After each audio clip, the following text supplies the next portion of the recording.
একটি ঘন জঙ্গলে বাস করত এক বিশাল অজগর সাপ। সে ছিল ভয়ঙ্কর ও শক্তিশালী। একই জঙ্গলে বাস করত একটি সাহসী ও বুদ্ধিমান বেজি, যে সবসময় দুর্বলদের রক্ষা করত। একদিন গ্রীষ্মের দুপুরে অজগরটি ক্ষুধার্ত হয়ে খাবারের খোঁজে বের হয়। সে একটি নিরীহ খরগোশকে দেখতে পায় এবং ধীরে ধীরে তার দিকে এগোতে থাকে। ঠিক তখনই বেজি এসে উপস্থিত হয় এবং খরগোশটিকে অজগরের কবল থেকে রক্ষা করে। অজগর রেগে গিয়ে বেজিকে হুমকি দেয়। বেজি নির্ভয়ে অজগরকে বলে, জঙ্গলে সবাই বাঁচার অধিকার রাখে, তোমার শক্তি থাকলেও অন্যদের শোষণ করার অধিকার নেই। বেজি তখন অন্য ছোট প্রাণীদের ডেকে আনে। সবাই মিলে অজগরকে ঘিরে ফেলে এবং দলবদ্ধভাবে আওয়াজ করে তাকে ভয় দেখায়।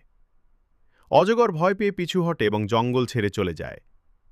অজগর চলে যাওয়ার পর জঙ্গলে শান্তি ফিরে আসে। সব প্রাণী মিলেমিশে বাস করতে থাকে।